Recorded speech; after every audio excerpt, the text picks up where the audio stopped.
Welcome back to the channel guys. कैसे हैं आप लोग? आशा करता हूँ आप लोग अच्छे होंगे। सो फ्रेंड्स, एक नए एसएमई आईपीओ का नोटिफिकेशन आया है।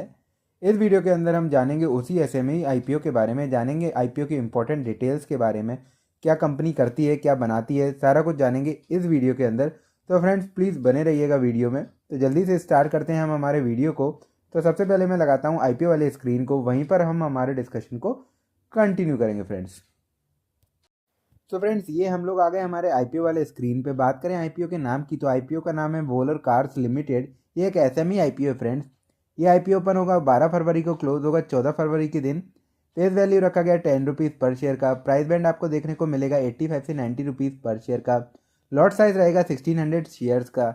अब बात करते हैं इशू साइज की। तो जो कंपनी का आईपीओ का टोटल इशू साइज है वो है 27 करोड़ का, जो कि पूरा का पूरा फ्रेश इशू है। एनएससी एसी एमई पे आपको इस आईपीओ की लिस्टिंग होते हुए देखने को मिलेगी फ्रेंड्स। अब बात करते हैं अदर इंपॉर्टेंट डेट्स के बारे में। बात करें इसके बेसिस ऑफ अलॉटमेंट की, यानी कि आपने आईपीओ में अप्लाई किया है तो आपको अलॉटमेंट मिला या नहीं मिला, ये पता चलेगा 17 फरवरी को। वहीं पर अगर आपको आईपीओ में अलोकेशन नहीं हुआ है तो आपका पैसा रिफंड हो जाएगा 18 फरवरी को। और अगर आपको आईपीओ अलोकेट हो गया है तो आपके डीमेट अकाउंट में शेयर क्रेडिट हो जाएंगे 18 फरवरी को। बात करें आईपीओ की लिस्टिंग डेट की, तो लिस्टिंग डेट रखी गई है 19 फरवरी 2025 की। अब फ्रेंड जान लेते हैं किस कैटेगरी में कितना परसेंट रिजर्वेशन रखा गया है। बात करें क्यूआईबी कैटेगरी की, तो क्यूआईबी कैटेगरी में रखा गया 50% का रिजर्वेशन। वहीं पर रिटेल कैटेगरी में रखा गया 35% का रिजर्वेशन। और एचएनआई कैटेगरी में रखा गया है 15% का रिजर्वेशन। अगर फ्रेंड्स आपको रिटेल कैटेगरी में एप्लीकेशन लगानी है तो आपको मिनिमम 1 लॉट की एप्लीकेशन लगानी पड़ेगी, जिसकी वैल्यू होगी 1,44,000 रुपीज़। वहीं पर अगर आपको एचएनआई कैटेगरी में एप्लीकेशन लगानी है तो आपको मिनिमम 2 लॉट्स की एप्लीकेशन लगानी पड़ेगी, जिसकी वैल्यू रहेगी 2,88,000 रुपीज़। अब जल्दी से जान लेते हैं प्रमोटर की होल्डिंग के बारे में। तो जो प्री आईपीओ जो प्रमोटर के पास होल्डिंग है वो है 92.88% की। आफ्टर द आईपीओ कितनी घटकर हो जाएगी ये अभी इसमें डिस्क्लोज नहीं की गई है फ्रेंड्स।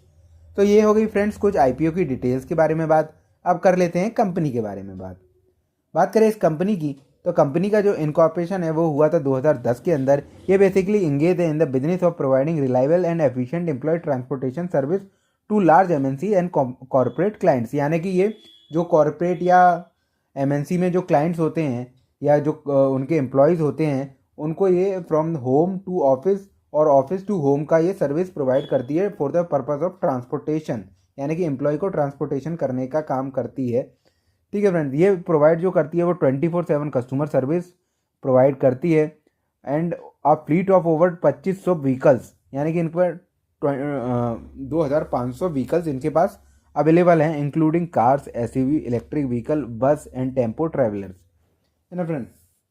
जो अभी तक कंपनी ने 2023 और 2024 में जो ट्रिप्स कंप्लीट किए हैं वो हैं 3,23,550 ट्रिप्स। एवरेज जो कि निकल के आता है पर डे का 884 का। तो काफ़ी ज़्यादा ट्रिप्स ये कंप्लीट कर चुकी हैं। तो और जो ये सर्विस प्रोवाइड करती हैं वो प्रोवाइड बेसिकली करती हैं कोलकाता, मुंबई, पूना, भुवनेश्वर, दिल्ली, एनसीआर एंड अहमदाबाद के अंदर। है ना फ्रेंड्स?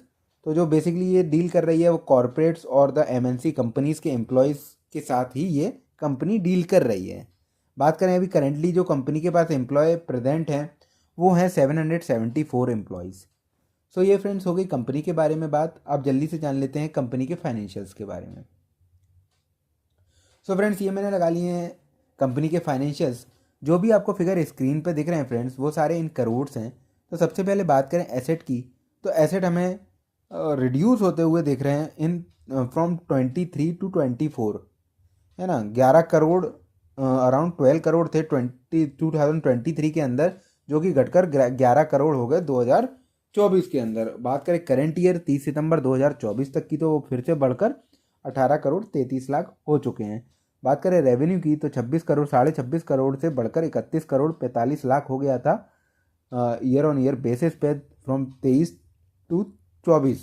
है ना? वहीं पर बात करें प्रॉफिट आफ्टर टैक्स की, तो वो हमें 2023 में देखने को मिल रहा था 2 करोड़ का, जो कि बढ़कर हो गया 24 में 3 करोड़ 56 लाख का। ठीक है, कंपनी की बात करें सरप्लस की, तो कंपनी के पास अभी करंट ईयर में 2 करोड़ 78 लाख के सरप्लस है।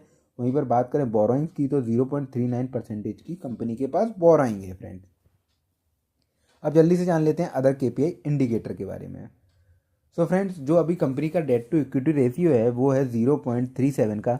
बात करें पैट मार्जिन की तो वो अभी करेंटली है 11.53 का, और जो प्राइस टू बुक वैल्यू है वो है 22.17 का। थोड़ा हाइयर साइड है फ्रेंड्स, थोड़ा नहीं थोड़ा सा हाइयर साइड ही कहेंगे, प्राइस टू बुक वैल्यू को 22 का है ना फ्रेंड्स, फॉर एसएमई आईपीओ। बात करें पीई की तो पीई जो कंपनी का प्री आईपीओ है वो है 20.57 का, जो कि बढ़कर, माफ़ कीजिएगा, घटकर हो जाएगा 20.17 का आफ्टर द इशू, है ना। तो ये हो गई केपीआई इंडिकेटर के बारे में बात। अब जल्दी से जान लेते हैं करंट ग्रे मार्केट प्रीमियम के बारे में। सो फ्रेंड्स, ये मैंने लगा लिया जीएमपी वाला स्क्रीन। बात करें अभी करंटली जो कंपनी का आईपीओ का जो जीएमपी चल रहा है वो 11 रुपीज़ चल रहा है, यानी कि 12.22% का हमें लिस्टिंग गेन होते हुए देखने को मिलेगा, अगर इतना ही जीएमपी स्टेबल होता हुआ हमें देखने को मिलता है। अब आते हैं फ्रेंड्स हमारे फाइनल क्वेश्चन पे कि आईपीओ में हमें जाना चाहिए या नहीं जाना चाहिए। तो अभी जैसे कि 12% का हमें लिस्टिंग गेन देखने को मिल रहा है, तो फॉर एसएमई आईपीओ ये अराउंड 50 to 60% का जब तक नहीं जाता है तब तक थोड़ा सा हम इसके लिस्टिंग गेन के लिए नहीं जाना चाहिए मेरे हिसाब से, है ना। ये मेरा पर्सनल पॉइंट ऑफ व्यू है फ्रेंड्स, है ना। अगर आपको इसके में इस आईपीओ के अंदर जीएमपी 50 to 60% जाते हुए देखने को मिलता है तो सॉरी, आप डेफिनेटली जा सकते हैं for the listing gain purpose, है ना। अभी जो करंटली चल रहा है वो थोड़ा सा लोअर साइड है, हो सकता है कि ये और रिड्यूस हो जाए, है ना, as per the market conditions. ठीक है फ्रेंड्स, तो एक बार जीएमपी पर नज़र बना के रखिएगा। अगर जाता है 50 to 60 तो you can definitely go for the listing gain. बात करें for the long term perspective, so friends जैसा कि कंपनी जो काम करती है वो एम्प्लॉयज़ को ट्रांसपोर्टेशन का काम करती है, from office to home and home to office. ठीक है, ऐसे तो जैसे अगर किसी एम्प्लॉय को जाना भी है तो वो कैब वगैरह बुक करके, या अदर भी कुछ कुछ कंपनियां खुद के पर्सनल ट्रांसपोर्टेशन का भी काम करती हैं, है ना। तो जो इसका बिजनेस है वो ठीक है, पर उतना अभी मुझे नहीं लगता कि उतना है, और ये कुछ लिमिटेड सिटीज़ में ही अभी अपना ऑपरेशन करती है ना। तो वहाँ पे ही ये फंस के रह जाएगा इसका बिजनेस, है ना, क्योंकि अभी भी बहुत सारी छोटी छोटी लोकेशंस हैं जहाँ पे या तो एम्प्लॉयज़ अपना खुद का व्हीकल यूज़ करते हैं या कंपनी खुद से उनको अरेंज करके दे देती है ना फ्रेंड्स। और रेवेन्यू की बात करें तो रेवेन्यू ठीक ठाक है, 2 करोड़ से बढ़कर ये हो गया 3.5 करोड़ का प्रॉफिट आफ्टर टैक्स है। तो ठीक है, मतलब ये मेरे हिसाब से इसको आपको अवॉइड करना चाहिए फ्रेंड्स, तो मैं इसमें अवॉइड का ही सिग्नल दूंगा। बस ये मेरा पॉइंट ऑफ व्यू है फ्रेंड्स। बाकी आप अपने रिस्क प्रोफाइल के हिसाब से डिसाइड कर सकते हैं कि आपको आईपीओ में अप्लाई करना है या नहीं करना है। सो फ्रेंड्स, आज हमने जाना वॉलर कार्स लिमिटेड कंपनी के एसएमई आईपीओ के बारे में। So that's all for today guys, thanks for watching the video, please like the video and subscribe to the channel. Thank you.